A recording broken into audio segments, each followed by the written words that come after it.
Well, we are live. We are live. We are live. We are live. Praise the Lord, everybody around the world.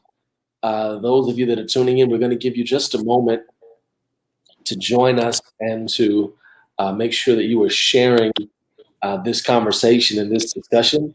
And so I'm blown away by the response that the living room has received in the last 2 weeks, and I need everybody to share it. I'm going to introduce my sisters on the screen more formally in just a second, but I need everybody to come on in and share this live. When you come in, not only do I want you to let us know that you're sharing it, but I want you to go ahead and let us know where you are, in fact, watching from. We want to know where you are watching from, and I'm sharing it while I'm asking you all to share it. So come on in and say something to us. I'm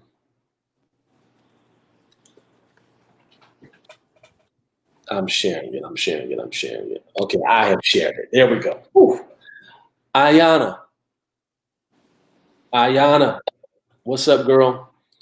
I was trying to reach you, Ayana, and could not, but nevertheless, God is good. Amen and amen.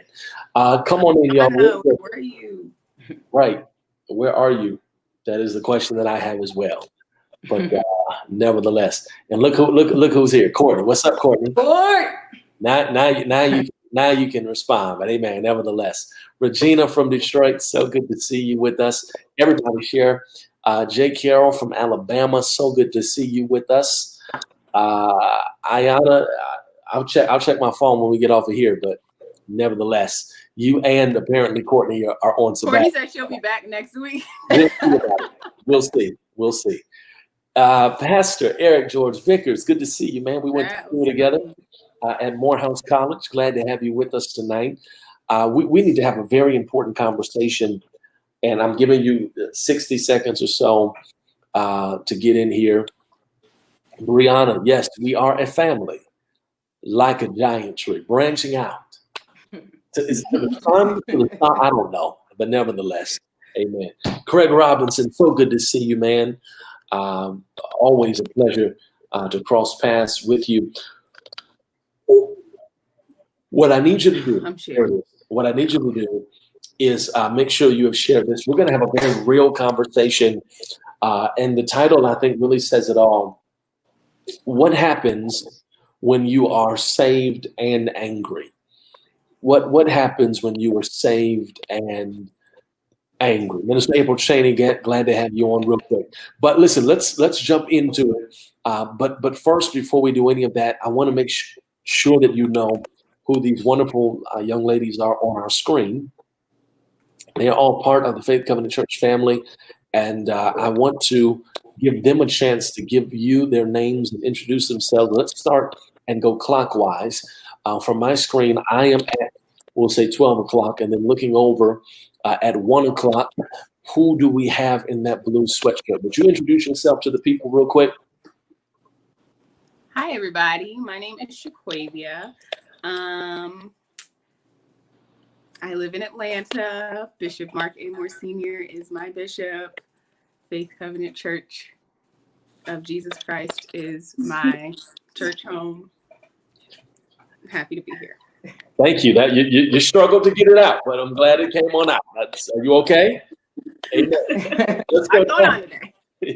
Somebody check on her. But no, below.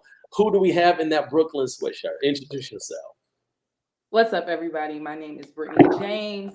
All the way here in Atlanta, Georgia, originated from New Jersey. Again, I attend Faith Covenant Church, and I'm glad to be on with my sisters and my brother tonight. Yes. And then let's round that square out. What's going on? You are who with that bun? Praise God. Hey, everybody. I'm Sister Maddie, and I reside here in Atlanta and attend Faith Covenant Church. Awesome. What I said a moment, somebody said, where Brooklyn at? Is Brooklyn in the house?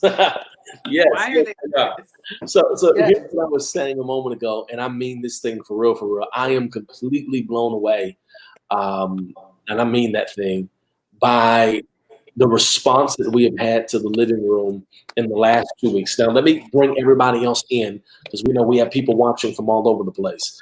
The living room is a ministry of Faith Covenant Church that is geared towards millennials and young adults, and it takes place primarily on Tuesday nights at 6:30 before our corporate Bible study begins. And so we meet upstairs of our church in a space that we have carved out as the living room, and you can hold maybe 50 people upstairs, which I'll say, probably that's capacity for up there. What's amazing to me is this. We minister in the living room and we have people that come, but during this quarantine and this pandemic, last week alone, we ministered, check this out, and I need y'all to clap it up in the comments. We ministered to over 2,000 people last week alone. And so, come on, you got to praise for that. We got more expansion in this season. Praise God. But I said that to say that obviously there's a mandate, there's a need for these kinds of relevant and real conversations. And so we've laughed already tonight. We always laugh. We always have a good time when we get together. But tonight's going to be a little bit different in that I think we've probably done all of the laughing that we're going to do, because tonight's conversation centers around really the question, I'll say, of whether or not one can be saved and angry. And the reason that I raise that for our consideration is because I'm going to be honest. I know that I'm saved, but I also know that today I'm a little bit angry. And the reason that I say that, it's no secret, it's no surprise. If you all have not been under a rock or really been busy today, which some of us have, I understand that. You certainly have heard of George Floyd by now. And if you, not just as a person of color, but if you as a person that claims to be a believer have heard the story of George Floyd and you are not angry, I think that we have a problem. By way of introduction to the conversation, for those that may not be aware, one of you ladies on the screen, would you all kind of explain the George Floyd story? Maybe some people did not know. I didn't know until really about an hour ago what had happened, and someone had to educate me. Actually, Minister Lawrence, who goes to our church, reached out to me about it. But for those of you that are aware, can you all explain what happened with George Floyd for those that may not know? Who wants to take a stab at that for me? Not I. Okay. Well, I just seen it maybe a couple minutes ago. So. Okay, Brittany, it's on you. I'm pretty much like Maddie, just seeing it maybe about 30 minutes ago, and I didn't even watch the entire video of it because I'm outraged that yet another Black man would be put into the fact that there's so much violence and rage against the African American community, and that another Black man has to die for, I guess, something to happen, if something will happen after this, if somebody will go to jail, if somebody will be prosecuted. It's outrage. It's outraging. It's sad. It's more than sad. It's despicable that this happens every single time, and that we're, like we talked about earlier, it's always a wave of something, always, and then they're going to try to turn around and make him as the bad guy to justify him being killed. It's sad. Yeah. Right, And, but go ahead. He wasn't just like, it was. It's outrageous, to use Brittany's word, because of how it was done. Like, this cop was just kneeling on this man's neck for a very long time, and this man is saying, "I can't breathe." Like, he wasn't resisting arrest. Like, dude, do whatever you're gonna do, but like, I can't breathe right now. And I just think, like, I haven't seen the video. I've really only seen like headlines, and I'm not gonna watch the video. Like, even the thumbnail of like the stories that have been shared, like, for me was triggering. Like, I can't. But it's just sad. Like, it doesn't make sense. Like, this man is saying, like, I can't breathe. He's not like saying, like, I'm gonna shoot you. Like, it's not like crazy. Like, I just can't breathe. And also, you're on my neck. Like, why are you treating me like, and you wouldn't even, honestly, here's the thing. White people don't even treat their dogs like this. What? Why are Their dogs, some of their dogs have better insurance than all of us on this screen. Thank you. Got clothes, Like, all houses. of And we're ministry. Let me be combined. clear, 'cause I don't want to give the devil no room. We're ministry for all people. We love everybody, but we're just going to be real about what it is right now. Go ahead, Shagwavy. Thank you. I'm just, thank you for that. I'm just saying, like, they don't even treat their dogs like that. And yet, and still, this man is saying, I can't breathe. I don't know if, and like I said, I don't know much about this man. I don't know if he has children. I don't know if he has a wife. But he probably has a mom and a dad and some sisters and brothers who love him. Like, he don't have to have a wife and kids to be missed, or people whose lives that he's touched. But he's saying he's on the ground and he's saying, I can't breathe. And his officer is just kneeling on him with all, he looks a good 210. I don't know, but he looks like a good 210, 220 of an officer, and he's on top of this man on his neck. This man is saying, I can't breathe, and he's just chilling there. Like, he ain't got nowhere else to go. Like, he can't rest his little bones in his car while he waits for his backup officers. No, he wants to take a rest on this man's neck. That doesn't make sense. That's not fair. That's just, it's upsetting. Maddie, what do you want to add to that? Wow. I think the thing that hurts me the most is this officer had no remorse. Now, people do bad things a lot. And a lot of times when we see in court, like families who are in court of the person that's hurt their loved one or whatever, a lot of times what they're looking for is, are you sorry? Do you understand, what you've taken? Do you understand what you've done? And the fact that you can hurt someone like that and then realize he's not breathing and still have your knee there, like, your facial expression don't change. There's no concern. There's no remorse. That's a different type of spirit. That's something different. And I think that's what hurts the most for me, because it's one thing to do something bad and not realize the detriment or to not realize, oh, I went too far.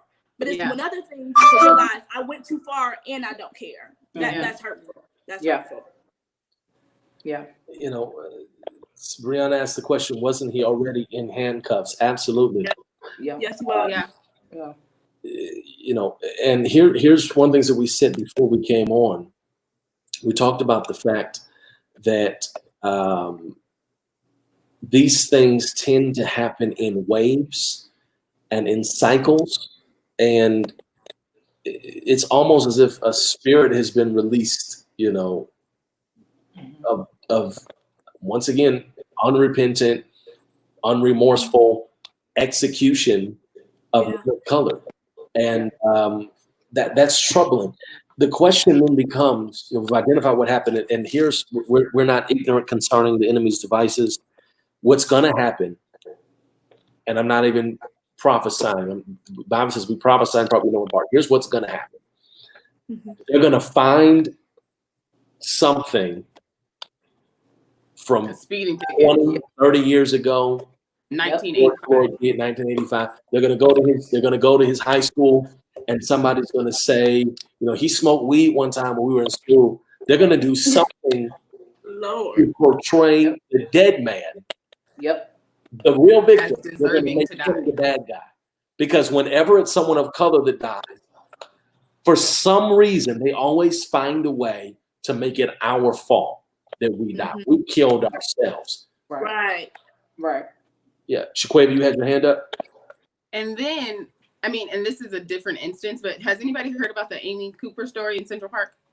No, what's that? Oh, I saw that today as well. So this lady, y'all. Wait, is that the lady with the dog? Yes. Oh, yes. I heard about a black man, of African American men. There's an African American man me and my dog, and she is literally slinging her dog around. But she calls the cops, like, with a knowing in her. She's like, I'm going to call the cops on you, knowing that they could possibly be racist cops who could come and end this man's life.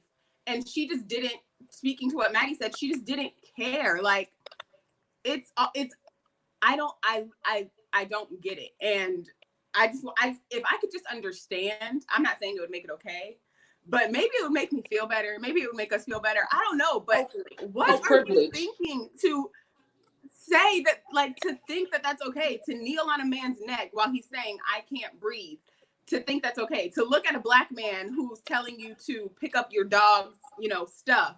No, it wasn't even that. The park had a law. Go ahead. I'm sorry. I was going to say they had a law that the dogs have to be on a leash. Mm-hmm. Yeah, that's what it was. Mayor is like, hey, you put your dog on a leash. And Karen, didn't want to put her dog on the leash. And he said, I'm gonna record you because you're breaking the rules. And y'all know white people love the rules. Let's just tell the truth. White people love the rules. And they love to tell. And they tell white people's favorite time of day, which is first thing in the morning. Let's just tell the whole story. So he's simply saying, hey, follow the rules. He's recording her, which was really to protect himself, because obviously she's going to spin this narrative like he threatened her. I'm recording you, and you're going to tell me, you're going to call the police and tell them that I'm threatening you when they can. I'm literally recording you right now. Right. I'm gonna lie. She essentially said, I'm gonna call the police and lie, and just because I know that they will be on my side because you're black. And my dog. It's privilege. It's privilege. And not just that, if I can go deeper, it's white privilege. It's white privilege in America. It's white privilege to say, okay, here I am. I know I'm white. I know I can do something to a black person or a minority, and I'm going to get away with it. That's exactly what she did in that case. That's exactly what they're doing in all of this. I know I can do this because I can get away with it. But if we did it, bruh, they'd have us all in handcuffs in like 20 minutes. Yeah. Tops. And that's it. If we were lucky enough to get arrested, y'all might get arrested. I'd probably get shot, especially with this hoodie on, this gang-related hoodie that I have on right now. And that Spirit and Truth hat you got on? Yeah, this ministry hat that I have on. Surely I just robbed a liquor store. You did. Surely I did. Yeah, you did. You got all their money in your bag. All their money in my bag. Right. Exactly. And so the question comes, because we've got that situation in New York, we've got the situation in Minnesota, which is already a hot spot. One of my friends reached out to me. I didn't know what was going on until later, because I just discovered in the last few hours. I forgot. One of my friends is in Minnesota. She lives in Minneapolis. And she sent out a message to the group that we're in and said, hey, would y'all please pray for my city? Because the last time this happened, it was crazy. And I said, what do you mean? And then I remembered Philando Castile was in Minneapolis. Yes. Same kind of situation. Older police officer. He told them, I'm a law-abiding. He told them, I have a concealed carry permit. I'm a member of the NRA. My weapon, my firearm, my sidearm is in the vehicle. He told them, I have my card. I'm a legal. And with his baby and his girlfriend in the car, he shoots and kills them. What? So we have to ask the question. This is what the video was. Can we as believers be angry and saved? Yeah. Yeah. Yep. I think we absolutely. The Bible says, "Be angry and sin not." I'm just trying to figure out how that's word. I'm real mad. There it is. There it is. What is the sin not, guy? Because my God, I think how angry is too angry. How angry is too angry? When do my anger become a sin? Okay, let's talk about it. What do we do with the anger? Right. That's my thing. Like, because it keeps happening. It's like I was just thinking that I wasn't like, when I heard about this, I was like, dang, I was just not getting over, but like, I don't know. I guess that's for lack of better words. I was just getting over Ahmaud. Like, I know what you mean. I know what you mean. It was becoming real. It was becoming real. You were accepting. Right. Like, man. Right. I was accepting it. And so it's like a bad child. You're like, you just got done getting in trouble. Why did you do it again? Like, what are you doing? And then it happens again. And so it's like, we don't even have time to like deal with our anger. And then I don't want to just be angry. Like, I don't know, or I don't want to just be sad. Right. Like, I don't know what else to do. And it's obviously like, vote. And that that'll help. Okay, I am an informed citizen and I'm voting and all that stuff. I'm going to wear a t-shirt. I'm going to march. I'm going to protest. What? But what do I do with my emotions? Right. What do I do with these feelings while I'm voting? Because I absolutely believe that it's okay to be angry and saved. I mean, yes, but what do I do? How do I do? Or how do I even, when I'm getting approached by a police officer, how do I react?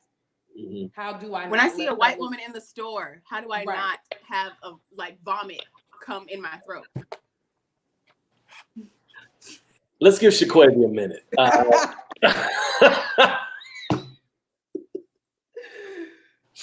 Let's give Shaquavi a minute. You're back. Are you better? This is the church stage. Are you better? Huh? You there? Are you with us?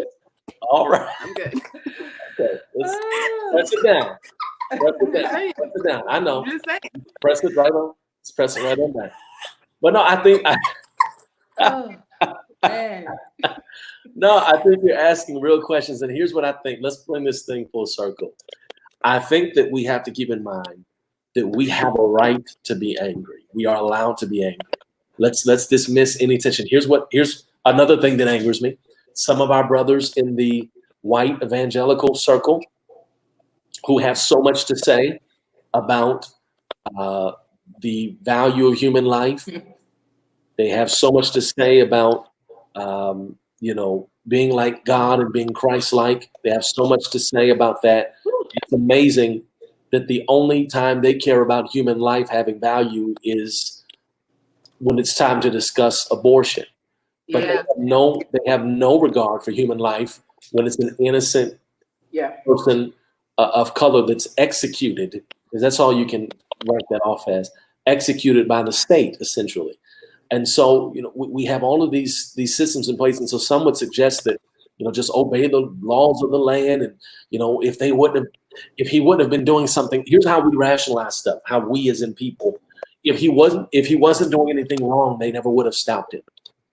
Because again, that is, to use Brittany's term, which certainly applies here, that is the product of white privilege, and that most people who are not people of color have no idea what it feels like to be profiled simply because you exist. I'll be honest. I went out. I moved, and so I'm in different area, and I went out last night to go run. I'm trying to get my little self together, all of this, and I went out running at night, and it's amazing to me that I was like half a mile in when I realized, oh wait, I don't know if this was a good idea. Right. Because I thought to myself, I have on, it had been raining out, so it was rainy. I had on a hoodie. I had on a baseball cap. I had on sweats, sneakers, and I'm running. And I had to have a conversation with myself. This area, it's not a bunch of me over here. And I had to, while I'm running, I had to get a script together.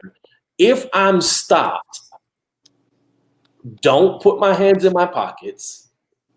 Yeah. Don't reach for anything. Like, I had to have a whole narrative. Like, what am I going to say if I get stopped? Officer, I live over here. Right. Well, how can you prove you live over here? Oh, wait. Oh, man. I had to have a whole conversation. And here I am, never been arrested, never been in trouble, never done drugs, never had a drink of alcohol outside of communion. Praise the Lord. The Manischewitz. Don't have a warrant. None of the stereotypes of young black man in hoodie fit me, right? But here I am having a conversation with police that haven't even stopped me yet. And I'm trying to make sure I come off as non-threatening as possible. I come from a 2-parent home. I have a 4-year degree from a private institution. All of these stereotypes, I don't rap or play basketball. None of the stereotypes fit me. As to say, if they did, that would somehow justify it. Not at all. But even me, I'm having a conversation in my head about what I need to tell the police so that they don't shoot me in this neighborhood. Right. Janessa Like, we have said to it. police ourselves so police don't kill us. Right. Janessa said it in the comments that the fact that we have to think about this beforehand. Like, this is like before doing normal things. Right. That everybody else do. Right. It's like we have to keep doing that. No. Mm-mm. Yeah. So I think I look at that and I'm like, Mark, like, just doing everyday things in my neighborhood. I want you guys to keep talking. I'll be right back. Okay. Keep going. Just like you said, just because I'm in a neighborhood where it's upscaled, it's nicer than, you know, what some people think I should be in. And the fact that I have to go outside and really think about, what is going to be my script to tell people if I get stopped by the police, or if I have somebody come up to me and be like, what are you doing here? You don't belong here. Or if I'm walking past a house that's being built, what are you doing looking at that house? Yeah. You're trying to break and entering. You're trying to steal something, or you're causing havoc in our neighborhood. Now we got to call the police. You got to go, or we got to take it upon ourselves to let you, or to do something because you don't belong here. That's not. I didn't grow up that way. None of us grew up that way. Like that, and it's not acceptable. And the fact that we accept that, the fact that we don't.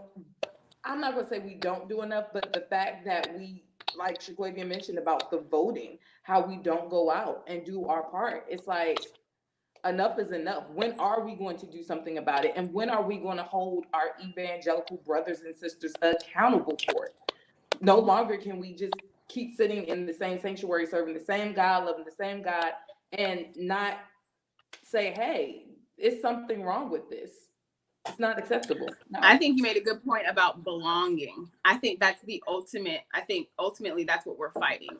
We're not trying to convince them that we belong, but I guess we are. We're trying to convince them that just as they belong in this place, we belong in this place, but they're trying to convince us otherwise. Like, you don't belong in this place, and I'm going to show you better than I can tell you by killing you every chance I get for no reason. You know what I mean? I'm going to show you that you don't belong here. And it's like, what do you do with that? Like, if somebody doesn't want you, like, even in our own natural lives, like, if somebody doesn't want you in their life, it's like, I'm good. But also in that same situation, like, we can't just, and people will be like, well, just go back to Africa. That don't even make sense, because literally all I know is America. Like, my life. You took my ancestors. You took my ancestors. Google my ancestors. I got that over here. So what? Say what? No. No, go. Like, I can't just Google, like, oh, where you live? I'm coming to live with you. Like, no, that's not how this works. Right. Like, no. Like, this is my home, unfortunately, but you really want me to feel like I don't belong here. And that is just, it's a lot to take in. It's a lot to deal with. Like, I just don't know. And then I think about, like, God willing, we're going to have children one day. Mm-hmm. Yeah. We're going to have, if God say the same, we're going to have a Black husband. And to think about that is just nerve-wracking. Like, I got to worry about you every night or every day, going out, hopefully coming home. Right. Because even if you get stopped, say your taillight accidentally went out, they could pull you over, and that could be the start of your death. You know what I mean? Mm-hmm. My son walking down the street, and I don't think we're going to be living in, a terrible neighborhood, but life happens, Right. Like, as long as we got a roof over our head, I don't judge people by that. But I'm just saying, like, he could be doing anything, and the cops just stop him just because they want to, just because they have nothing else better to do. And it's like, let's just go question this little Black boy, and that could be the start of the end of his life. You know what I mean? And so it's just things like that. There are Black men that I love. You know what I mean? It's just like, when does it stop? When does it end? I don't really going out. don't really think about myself. I don't know why, but I don't. Sometimes there is a fear, like I remember, like you're Black. I don't ever forget that I'm Black, if that makes sense. But it's like they're killing you too. You know what I mean? And so I think about myself, but we really see them like really hunting. The man. It feels like Black Yeah. men. And it is not. I have no answers, and I don't like that feeling. Right. So Brittany mentioned something about accountability, but where does that accountability start for like white evangelicals or these officers? What does this accountability look like? Like what are we wanting to see? This lady on Instagram, I was looking through some comments under the video of Amy Cooper, the lady in the park in Central Park. And this this Caucasian woman commented, and she was like, it shouldn't have to be your fight, and meaning Black people's fight anymore. Like the accountability needs to come from within. It's kind of like being at a job, and you see like a supervisor, taking advantage of their power. Right. You can go to them but if they're hoarding their power over you, you can go to them, you can defend yourself, but it's not really going to click in their minds until someone that they view as an equal or someone that they respect and for one way or another. It's not that you're not worthy of respect, but until that person that they view as an equal or that they respect goes to them and says, you can't do that. Right. That's not right. That's not acceptable. So the accountability it's kind of like when your little brother or little sister get in trouble and they're like, oh, you know what mom gotta say, but then you go behind and you're like, you might be a couple years older, but they still look at you because they can still like relate or respect you, and you're like, that wasn't cool. And from you, they're like, all right, that wasn't cool. And so it's kind of, the accountability is not going to work or happen until they hold themselves in their own community accountable. And I feel like it's a fear that keeps them from doing that, because then James Baldwin wrote this. He didn't write it. It was transcribed, but he gave this amazing speech for teachers, like during the Civil Rights Movement. And he said, if they have to hold themselves accountable, I actually have it, but I won't pull it out, but because I want to quote it, right? But he basically said, if they're afraid to hold themselves accountable or address what they've done, because then that makes their entire existence a lie. Yep. Wow. And so not only do they have to address that what they've done is wrong, they have to address that I've been living a lie this whole time. For centuries, I've been believing that Black people are less than, my people. I've been, even subconsciously, I've been holding this in my head and in my heart and acting out on it when it's convenient for me. I might not be an overt racist, but when it's convenient for me, I'm going to be Amy Cooper in the park because I feel like you're intruding upon my, in my life. I'm going to call the police on you because now you are, what did she say, terrorizing or threatening me and my dog or whatever. So when it's convenient for me, I might not be a racist or overtly racist every day, but when it's convenient for me, I will wield my privilege. But if I have to address that, then that makes what I've been living, me, my family, my grandfather, my grandmother, my great-great, all these people, that we have to address that is a lie. And I think undigging that is a lot for anybody. Yeah. Like if you've ever been through a breakup, healing from a breakup is a lot. And that's the breakup of that's a breakup. All right. That's a breakup for centuries. Like they have to uncover all of this stuff that as a human, it's just hard to uncover.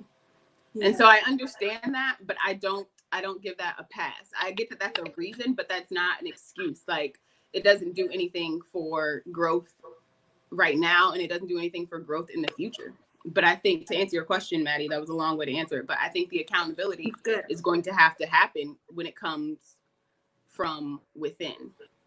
Do you think it'll happen soon? I guess because I sit and I wonder, and I'm like, okay, I know we're sick and tired of being sick and tired.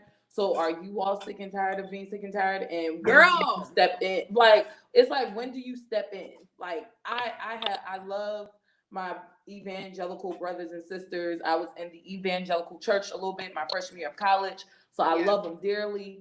But it's like the ignorance, it's the lack of knowledge of certain things that they have, and it's like, you know, they see us and it's like, oh, praise the Lord, God bless you, or hi, how are you doing in the supermarket? But you know, when it comes to this stuff, and it's like you said, Shaboy, it's like it's a fear of, if I say something or if I stand up and speak out, first of all, I may lose my church, because a lot of racists are in their congregations. I may lose my business for speaking out. I may lose my political status for speaking up. I may lose all of this. So is me speaking out on this one situation worth me losing whatever legacy I have for my family in the future? Is it worth me speaking out just for this minority group? Wow. That's wow. Is it worth it? Is it worth it? Like, I can't get past it. To answer the main question, I think we have every right as Christians and saved young people to be angry. It's all about how we handle that anger. About how we handle. If we look at Jesus in the Bible, there was times he got upset, he got angry, but it's all about how we handle that anger, how we handle that frustration. Yes, I love you, but I'm going to stand up for what's right. Yes, I believe in serving God. We're going to work to do this thing together, but we can't continue to work and serve our purpose if you're not going to pretty much fight for this, if you're not going to speak up and say something. And at some point, we have to hold them accountable. We have to. I think we should be careful. Go ahead. Go ahead, Maddie. No, go ahead. I was just going to say, piggybacking off of the anger part, I think we just need to be careful that we don't misplace our anger, and in an effort to try to get them to understand, or like shake them or wake them up, that we don't become the problem, essentially. And so and I don't want to sound too spiritual, but at some point we got to give our anger to God. I mean, we just have to lay it at his feet, because honestly, like, I can sit here and think about, what can I do with this anger? What can I do to make them see? What can I do? And sometimes they don't see until it's knocking at their door. Sometimes because it's not on their street, they feel like it don't, you know, bother them, or they're not. It's not until something is in our family that it wakes us up, till we start paying attention, right? And so going back to, as far as where do we place our anger, it has to be in the Lord's hands, because trust me, like, we can be angry, and I don't want to be angry and start doing all of this stuff. Right. Like writing. Okay, what do you think about that? Like, is that saying anything to them? Like, us writing, and I don't want to be insensitive, but us marching and stuff like that, does that do anything? Right. I mean, I don't know. King marched for some years. And that's the thing. And I don't want to be I don't know about to have the right knowledge, but is it doing something for us? Like, and that's a real question I'm asking, because, you know, stuff is still happening. So is it making a difference? Is it making a change? What do we do with this anger? And my answer would be to put it in the hands of the Lord. And I think that's a phenomenal answer. I think that's faith. And I think that we just have to remember that faith without works is dead. And so we have to do the faith part of putting it in the hands of the Lord. But I think the other side of that is that we have to make sure that we are doing our part, the works part, which means we have to vote. And hold on, before y'all in the comments, we voted, no. Because what we typically don't do as people of color is we don't apply voting to anything outside of the White House. And here's the truth of the matter. Surprise, surprise, family. Guess what? The president of the United States has nothing to do with the laws in your local city. Yeah. We're talking about the police in Minneapolis to be exact, that their department is clearly out of control. Philando Castile, George Floyd, The president of the United States, and I'm not just talking about this one, any of them.